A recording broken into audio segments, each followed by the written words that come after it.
We are rolling in short, and wow, how bad has society become across Western civilization where white people, and I'll be talking about it, white people have been so dehumanized, demoralized, demeaned, distressed, devalued, browbeaten, and humiliated that all of society joins in on the idiotic notion that a pregnant white woman, or at least what appears to be a white woman, is stealing a bicycle from three adult black guys out on the streets of what? New York?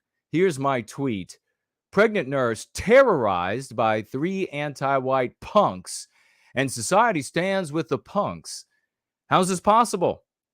Anti-white retributive justice has made it moral to harm white people, even white pregnant women on their own. Stop claiming colorblindness to ignore the racial reality of these attacks.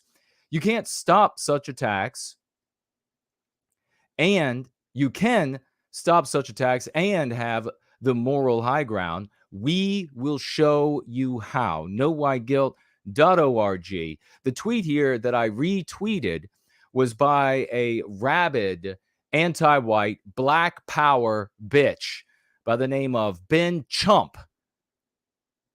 Bend over chump, Ben Crump, BENCRUMP, at attorney Crump, CRUMP. Right there, and I'll show you that in a moment. The picture, a banner, is him with the black power fist. That's lauded, that's celebrated, of course.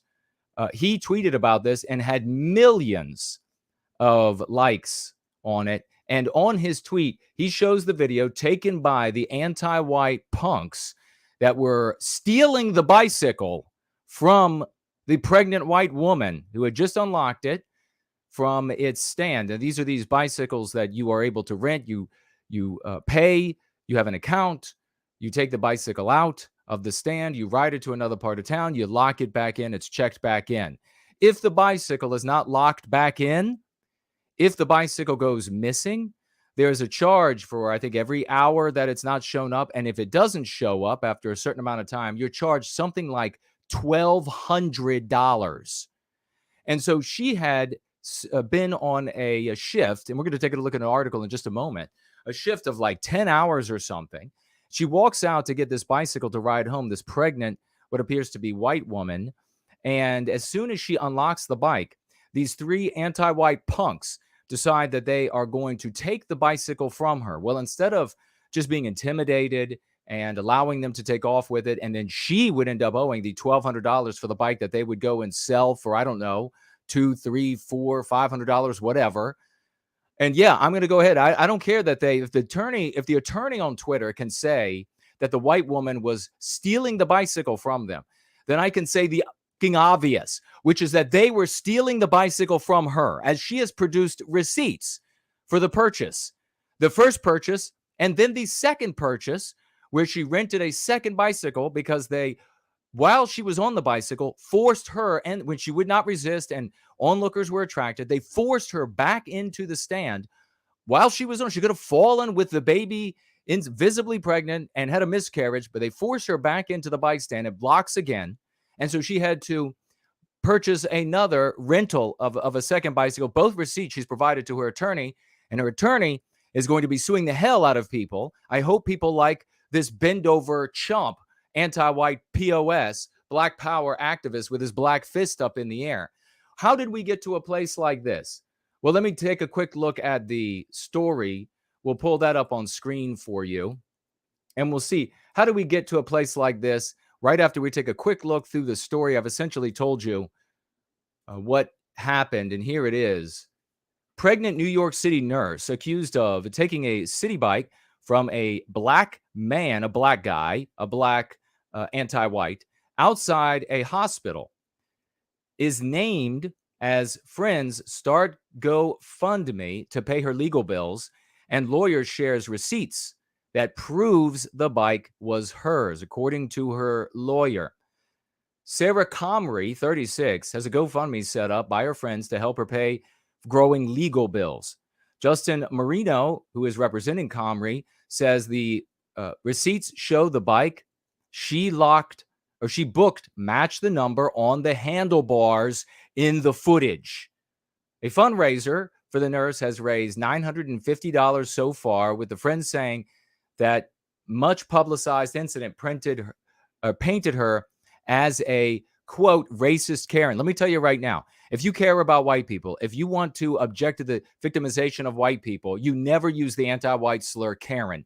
It's one of these anti-white slurs that they've invented, and shocking to the ends of the days, how people in the white sympathetic sphere, implicit and explicit, will see the words, the concepts that we employ that beat down anti-whiteism, and they'll refuse to use those, but they'll happily take up anti-white slurs like Karen, and of course never say the word racist. A pregnant New York City nurse accused of taking CitiBike from a black man outside a hospital. I mean, what a joke.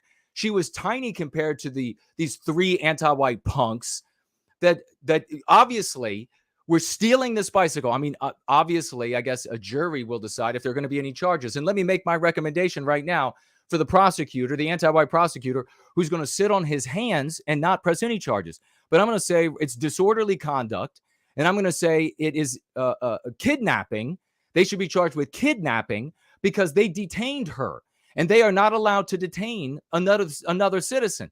So they detained her. They should be charged with kidnapping to the fullest extent of the law and prosecuted as deeply and as powerfully as the law could provide. But they won't, because the civilization we live in, Western civilization, has been so circumvented, so undermined, so white erased. All of our norms, our laws, our ways, our customs, white erased, to the point that none of that will be implemented. These angelized three will be handled with kid gloves, if gloves at all, and allowed to go about their business. There was a rumor, I don't know if it's true, that they were invited to the White House for the oppression that the white race has inflicted upon them, in particular this little tiny pregnant white woman at the end of her 10-hour shift at a hospital caring for other people. The oppression they had to endure, the exploitation they had to endure. Why is it society didn't immediately fly to the colors of this white woman? I think I'm going to have to revisit this on Sunday, because 10 minutes is just not going to be enough. Why didn't the entire society, why didn't all good people, why weren't there millions of votes in the opposite direction in favor of, and by votes I mean views, support, likes, etc., in favor of the pregnant white woman who's all alone in a city trying to get a rental bike so that she can ride it after a 10-hour shift back to her house? And she's immediately accosted by three anti-white pieces of shit who are going to steal her bicycle. Of course, the jury will decide, if there is a jury, and there won't be a jury. But I guess in the civil suits, there will be a jury, at least for the defamation.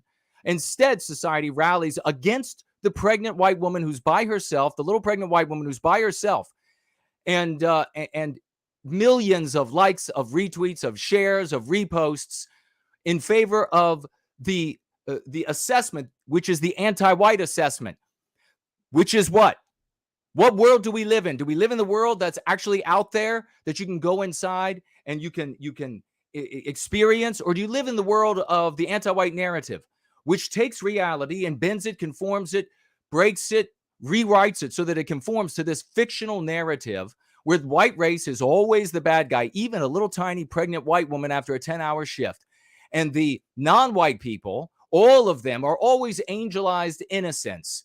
And it makes perfect sense then that people would conclude, obviously, the little white woman who's pregnant after a 10-hour shift was just stealing a bicycle from three black large guys out there on the streets of New York. And then her tool was that she was going to cry when she was accosting them, so that would break them down, or that would call people over. In fact, it called people over, one of her coworkers, and that guy, so dismissive to these angelized three, he said, well, why don't we just lock them up and then everybody start over? And then the angelized three said, no, we're not going to do that, because it belongs to my buddy here. He's the one who paid for it. He didn't pay for shit. They haven't shown on any of these articles that I read, they haven't shown a single receipt. They were there to steal that bike. If they had a receipt, they would have shown it. How did we get this way? It's because of anti-whiteism. It's because of the indoctrination of anti-white ideology, anti-whiteism. It's because anti-whites control too many nodes in our society, too many nodes of power in our society.